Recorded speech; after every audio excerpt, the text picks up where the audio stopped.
Why does the black man serve the white man? Why does everything the black man do benefit the white man? Why does the black man say freedom is doing what I want to do? And why is it that everything he wants to do enriches the European? Welcome to the desert of the real. Peace, family. I'm going to keep this short.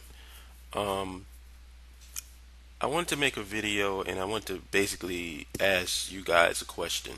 And I want to address the concept of what they call an authentic African. The reason why I raised this question is because the talking point is that if you weren't born on the continent, that you're not an authentic African, that you're not a real African. And I see that whenever people talk about reconnecting with African culture, they always have some horror story about talking to a continental African and then, getting a splash of cold water in their face to let them know that, you're not really an African, you're an African American. And then I tend to go by what Amos Wilson said when he described what makes, first of all, culture. What is culture? Culture is people. Without people, there would be no culture. And so culture is not something that sits outside of you. It's something that dwells within you. And he also said that what makes something African culture is when it works in the interest of African people.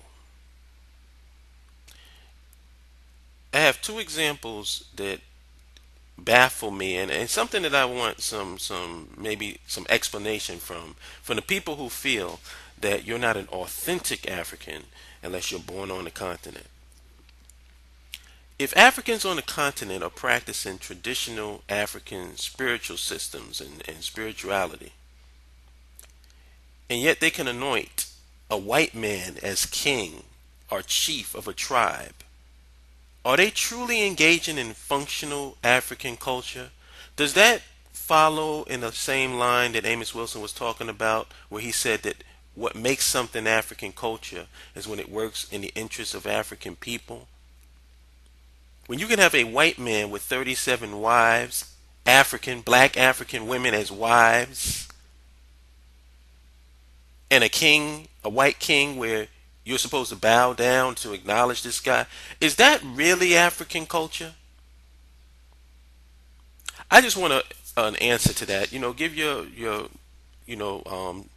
comments in the comment section of this video.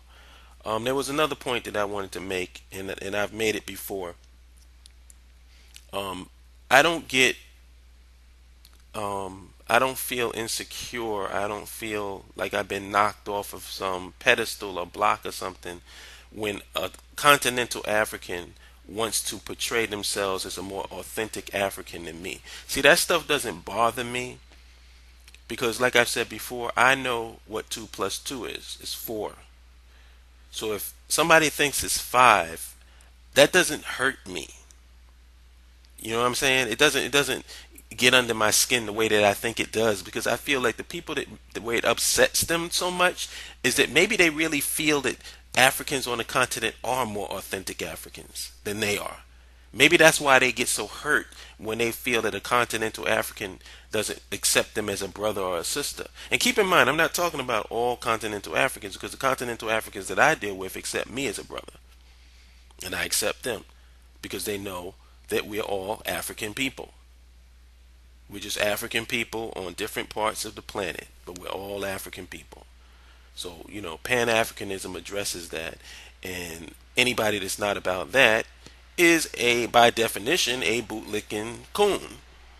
So, I don't get upset what bootlicking coons think and feel. But I did want to ask the question about that, like, how authentic can the African culture be when you got a white king and a white chief? So please leave your comments below, and I look forward to hearing from them, and I'll holler at you good people later. Peace.